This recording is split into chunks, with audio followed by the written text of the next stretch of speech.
A paz do Senhor, um bom dia para você. Você que é crente ou você que ainda não conhece o Evangelho, você já pensou naquilo que você tem como cristão e naquilo que você pode ter aceitando a Jesus como Salvador da sua vida? Fique conosco, após a introdução eu tenho uma palavra de Deus ao seu coração.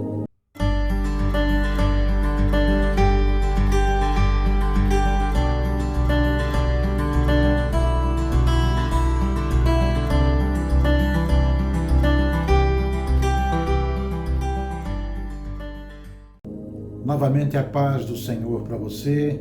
A Bíblia diz na carta de Paulo aos Efésios, capítulo 1, do verso 4 ao 14, Paulo escreve dizendo: Bendito Deus e Pai do nosso Senhor Jesus Cristo, o qual nos abençoou com toda a sorte de bênçãos espirituais nos lugares celestiais em Cristo, como também nos elegeu antes da fundação do mundo, para que fôssemos santos e irrepreensíveis diante dele em amor. E nos predestinou para filhos de adoção por Jesus Cristo, para si mesmo segundo o beneplácito da sua vontade, para louvor da glória da sua glória, pela qual nos fez agradáveis a si no amado, em quem temos a redenção pelo seu sangue, a remissão das ofensas, segundo as riquezas da sua graça, que ele fez abundar para conosco em toda a sabedoria e prudência, descobrindo-nos o mistério da sua vontade, segundo o seu beneplácito, que propusera em si mesmo, de tornar a congregar em Cristo todas as coisas, na dispensação da plenitude dos tempos, tanto as que estão nos céus como as que estão na terra. E nele digo, em quem também fomos feitos herança, havendo sido predestinado conforme o propósito daquele que faz todas as coisas, segundo o conselho da sua vontade, com o fim de sermos, para louvor da sua glória, nós os que primeiro esperamos em Cristo, em quem também vós estáis, depois que ouviste a palavra da verdade, o evangelho da vossa salvação, e tendo nele também crido, fostes selados com o Espírito Santo da promessa, a qual é o penhor da nossa herança, para a redenção da possessão adquirida, para louvor da sua glória. Quando Jesus escreveu o seu testamento para a igreja, ele nos deu acesso a riquezas espirituais. Em vez de gastar tudo, Jesus ele pagou por tudo. A sua morte na cruz e a sua ressurreição viabilizaram a minha e a tua salvação na pessoa dele na cruz do Calvário. E ele nos incluiu no seu testamento e morreu a fim de que esse testamento pudesse entrar em vigor. Então ressuscitou dentre os mortos para se tornar o nosso advogado no céu e garantir que as cláusulas do testamento elas fossem devidamente cumpridas. E nessa extensa frase que nós lemos, Paulo vai citar algumas das bênçãos que fazem parte da nossa riqueza espiritual.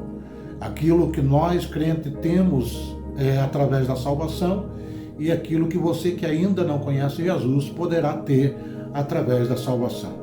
A primeira dele que Paulo vai citar as bênçãos de Deus, o Pai. Lembrando que Paulo, no capítulo 1 de Efésios, ele vai colocar a ação, o trabalho, a ação eficaz da Trindade Divina. E ele começa citando as bênçãos de Deus, o Pai. Efésios capítulo 1, do verso 4 ao 6, ele vai dizer: como também nos elegeu nele antes da fundação do mundo, para que fôssemos santos e irrepreensíveis diante dele em amor, e nos predestinou para filhos de adoção por Jesus Cristo, para si mesmo, segundo o beneplácito da sua vontade, para louvor da glória da sua graça, pela qual nos fez agradáveis a si no amado. E as bênçãos de Deus, enumerando ela, primeiro que ele nos escolheu. Foi Deus que nos escolheu. Jesus mesmo falando aos seus discípulos: não fosse vós que escolhesse a mim, mas eu vos escolhi a vós para que vades e deis fruto, e o vosso fruto permaneça. No verso 4, Paulo está escrevendo: como também nos elegeu nele antes da fundação do mundo, para que fôssemos santo e irrepreensível diante dele em amor. Essa doutrina maravilhosa da eleição é uma doutrina que vai deixar alguns maravilhados e outros meio perplexos, né? Um professor de seminário certa vez disse que tentar explicar a eleição pode acabar perdendo o juízo, e se tentar se livrar dela poderá perder a sua alma. Todos os cristãos concordam que a salvação começa em Deus, nunca no ser humano. É aquilo que Jesus falou: não foste vós que escolhestes a mim, pelo contrário, eu vos escolhi a vós e vos nomeei, para que vades e dê fruto e o vosso fruto permaneça. Abandonado aos próprios recursos, o pecador, ele nunca procura Deus em seu amor. É Deus quem vai procurar o pecador. A Bíblia diz que o Espírito Santo convence o pecador do pecado e do juízo vindouro. E convém observar que Deus nos escolheu mesmo antes de criar o universo, de modo que a nossa salvação se deve inteiramente à sua graça e não a qualquer coisa que nós tenhamos feito ou que vamos tentar fazer para adquirir a salvação. Então foi Deus que nos escolheu. Paulo ainda enumera que foi Deus que nos adotou, no verso 5, e nos predestinou para filhos de adoção por Cristo Jesus, para si mesmo, segundo o beneplácito da sua vontade. Nós vamos nos deparar aqui com o verbo predestinar, que com tanta frequência é interpretado de maneira equivocada. E de acordo com o seu uso na Bíblia, vai se referir essencialmente ao que Deus fez, ou faz, ou fez, ou vai fazer pelos salvos. Predestinar significa simplesmente ordenar de antemão, ou predeterminar as coisas. A eleição refere-se a pessoas, enquanto a predestinação ela vai se referir a propósito. Os acontecimentos ligados à crucificação de Cristo foram predestinados, ou seja, Deus já ordenou de antemão. O Apocalipse diz que há o Cordeiro que foi imolado antes da fundação do mundo. Deus também predestinou a nossa adoração e nossa conformidade com Cristo. Está lá em Romanos capítulo 8, 29 e 30. E bem como a nossa herança futura, aquilo que nós temos direito por sermos adotados como filhos de Deus. Efésios capítulo 1, verso 11. A adoção é o ato pela qual Deus coloca os que nasceram de novo em uma posição de filhos adultos dentro de uma família.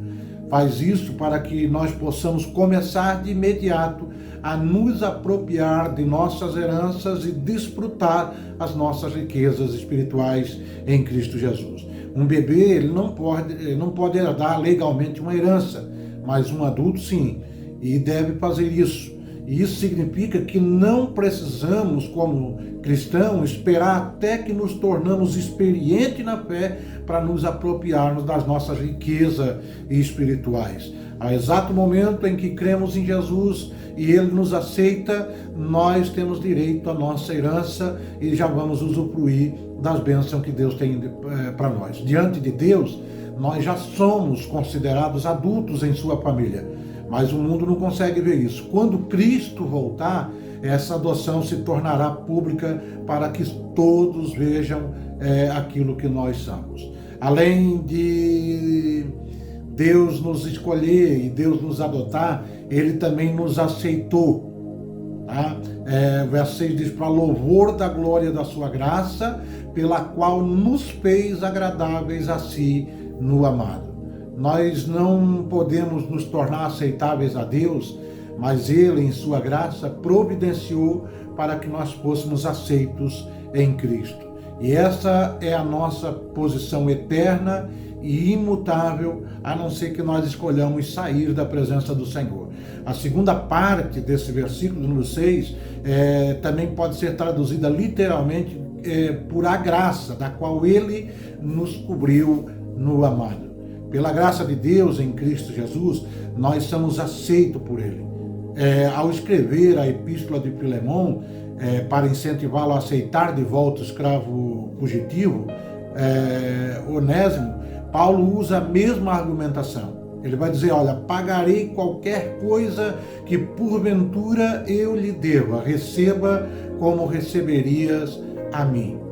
Louvado seja o nome santo do Senhor. Em segundo lugar, Paulo vai citar as bênçãos de Deus, o Filho.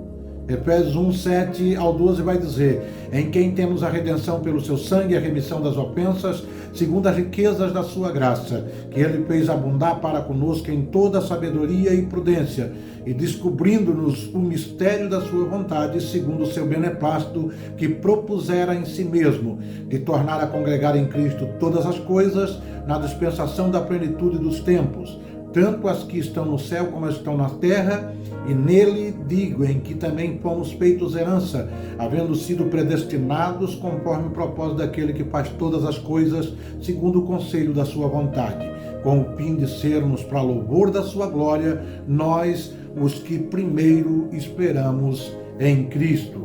Nós não devemos imaginar que cada pessoa da Trindade opere de modo independente, pois todas vão trabalhar juntas para possibilitar a minha e a tua salvação. No entanto, cada pessoa tem um ministério especial a realizar, um depósito espiritual para o qual vai contribuir em nossa vida.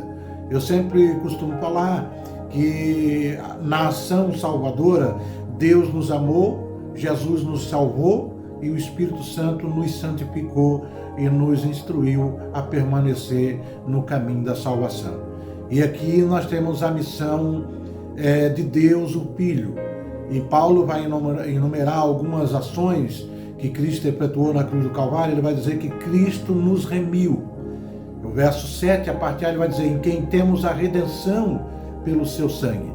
O verbo remir significa comprar e libertar mediante pagamento de um preço. Havia no Império Romano cerca de 6 milhões de escravos comprados e vendidos como se fosse objeto. No entanto, era possível comprar um escravo para libertá-lo. Foi isso que Jesus fez por mim e por você lá na cruz do Calvário. Pagou com o próprio sangue e desse modo nos libertou. Nos libertou da lei, nos libertou da escravidão do pecado e nos libertou do poder de Satanás e também do mundo. Além de nos remir, Jesus nos perdoou. A parte B do verso 7 ele vai dizer a remissão das ofensas segundo as riquezas da sua graça. O verbo perdoar significa levar embora. Essa ideia nos traz à memória o ritual realizado em Israel no dia da expiação, quando o sumo sacerdote enviava o bode expiatório ao deserto, lá em Levítico capítulo 16. Primeiro o sacerdote sacrificava um dos bodes e aspergia o sangue diante de Deus sobre o propiciatório, lá no Santo dos Santos. Em seguida, trazia cinza do sacrifício, confessava os pecados de Israel, enquanto impunha as mãos sobre o outro bode, que depois era levado ao deserto para nunca mais ser visto.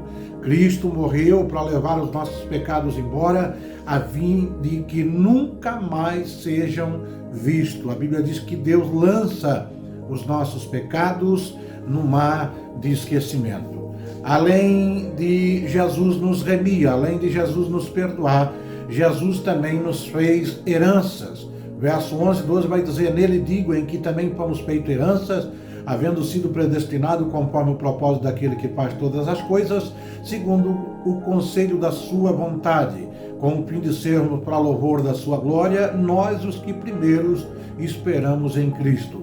Algumas versões da Bíblia dizem na qual também obtivemos uma herança, mas essa frase pode ser traduzida por na qual também fomos feitos herança. As duas afirmações são verdadeiras e uma inclui a outra. Em Cristo nós temos uma herança maravilhosa e em Cristo nós somos uma herança também maravilhosa. Somos preciosos para Ele. Que preço altíssimo Deus pagou para nos comprar e nos tornar parte da sua herança.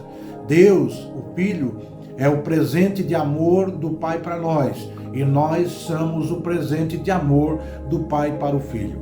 Louvado seja Deus. E em terceiro lugar, Paulo vai citar as bênçãos de Deus, o Espírito Santo. Efésios capítulo 1, verso 13 e 14 vai dizer: em quem também vos estáis, depois que ouviste a palavra da verdade, o evangelho da vossa salvação, e tendo nele também crido, foste selado com o Espírito Santo da promessa, a qual é o penhor da nossa herança para a redenção da possessão adquirida, para louvor da sua glória. Da eternidade passada, da história passada, nós vamos agora para a experiência imediata do cristão da igreja de Éfeso. O Espírito Santo havia operado na vida deles e eles sabiam disso. Primeiro que o Espírito Santo ele vai selar, tá? Em quem também vós estáis, depois que ouviste a palavra da verdade, o evangelho da vossa salvação, e tendo neles também crido, foste selado com o Espírito Santo da promessa. O processo todo da salvação, ele é apresentado nesse versículo, de modo que nós devemos examiná-lo com muito cuidado. Ele nos mostra de que maneira um pecador tornou-se santo. Primeiro, o pecador vai ouvir o evangelho da salvação. São as boas novas de que Cristo morreu pelos nossos pecados, foi sepultado e ressuscitou. Os efésios eram gentios e o evangelho foi dado para a salvação primeiro aos judeus. Mas Paulo, um judeu, levou o evangelho aos gentios ao compartilhar com eles a palavra de Deus. Os efésios ouviram a palavra da verdade e descobriram que era para eles o evangelho da vossa salvação. E, em segundo lugar, os efésios ouviram a palavra e creram, e foi essa fé que os salvou. É um padrão de acordo com o que Paulo escreveu em Romanos capítulo 10, do verso 13 ao 15. Convém ler essa passagem depois com grande atenção, pois vai constituir o plano de Deus para o evangelismo. Quando os efésios creram, foram selados com o Espírito Santo. A expressão, tendo nele também crido, indica que receberam o Espírito no mesmo instante em que creram em Cristo. Receber o Espírito não é uma experiência após a conversão, é uma experiência na conversão. E ao que se refere a esse ato de selar realizado pelo Espírito Santo, em primeiro lugar, vai indicar uma transação concluída. Até hoje, quando documentos legais importantes são tramitados, recebem um selo oficial para indicar a conclusão da transação, um carimbo, alguma coisa que vai identificar. Esse selo também denota posse. Deus coloca seu selo em nós, pois nos comprou, de modo que nós pertencemos a Ele. Indica ainda a segurança e a proteção do dono. O selo romano, como colocado no túmulo de Jesus, tinha esse significado. Ninguém poderia mexer lá. Assim, o cristão pertence a Deus e está seguro e protegido, pois faz parte de uma transação completada. Em segundo lugar, o selo também pode ser usado como marca de autenticidade. Assim como a assinatura numa carta atesta a genuinidade de um documento, a presença do Espírito Santo prova que o crente é autêntico. Paulo ainda vai enumerar que o Espírito Santo ele nos deu um penhor, a qual o penhor, o verso 14 diz, da nossa herança para a redenção da possessão adquirida para louvor da sua glória. Penhor é uma palavra fascinante. No tempo de Paulo, significava uma entrada paga para garantir a compra final de um bem ou de propriedade. Ainda hoje, nós costumamos pagar uma entrada na compra de um imóvel, na compra de algum bem de valor mais elevado. O Espírito Santo é a primeira prestação e garantia de Deus aos seus filhos que Ele terminará a sua obra no devido tempo e os conduzirá à glória. O resgate da sua propriedade refere-se à redenção do corpo na volta de Cristo. E esse resgate dá-se em 3 estágios. acontece em 3 estágios. Nós fomos remidos pela fé em Cristo Jesus, estamos sendo remidos à medida que o Espírito Santo opera em nossa vida e nos torna mais semelhantes a Cristo, e nós seremos remidos quando Cristo voltar e nos tornarmos como Ele é. E nesse capítulo, nós vamos examinar algumas doutrinas bíblicas fundamentais, todas relacionadas ao tema das nossas riquezas em Cristo Jesus. E pode ser proveitoso nós recapitularmos o que esses versículos vão nos ensinar. Em primeiro lugar, as verdadeiras riquezas vêm de Deus, não vêm de outra coisa. É um grande estímulo saber que o Pai, o Filho e o Espírito Santo estão operando em nosso favor a fim de nos enriquecer. Deus não apenas nos abençoa ricamente para o nosso prazer, mas Ele também nos concede riquezas eternas sem as quais todos os outros bens não teriam valor algum. Em segundo lugar, todas as riquezas são concedidas pela graça de Deus e também para a sua glória. É interessante observar que depois de cada ponto principal, Efésios 1 e 4 ao 14, Paulo vai acrescentar o propósito dessa dádiva. Porque Deus, o Pai, ele vai falar no verso 6, nos escolheu, adotou e aceitou para louvor da sua glória e graça. Porque Deus, o Filho, nos remiu, nos perdoou, revelou a nós a vontade de Deus e nos fez parte da herança de Deus, a fim de sermos para louvor da sua glória. E porque o Espírito Santo, Deus, o Espírito Santo, nos selou e se tornou garantia das nossas bênçãos futuras para louvor da sua glória. Muitas vezes nós imaginamos que o motivo principal pela qual Deus salva os pecadores é a sua compaixão por eles, ou seu desejo de livrá-los do julgamento eterno. Mas o propósito supremo de Deus é a sua glória. A criação revela a sabedoria e o seu poder, enquanto a igreja vai revelar o seu amor e a sua graça. E em terceiro lugar, as riquezas são apenas o começo. Apenas o começo. Há sempre mais riquezas espirituais das quais podemos nos apropriar no Senhor em nossa jornada com Ele. A Bíblia é nosso guia, o Espírito Santo é nosso mestre. Ao sondar a palavra de Deus, nós descobrimos riquezas cada vez maiores que possuímos em Cristo, planejadas pelo Pai, compradas pelo Filho e oferecida pelo Espírito Santo. Não temos necessidade alguma de viver em pobreza quando todas as riquezas de Deus estão ao nosso dispor. Seja abençoado com essa palavra, compartilhe com alguém, envie para alguém, mande para alguém, se inscreva no nosso canal e seja abençoado quase todos os dias com a palavra da parte de Deus. Que Deus vos abençoe em nome de Jesus.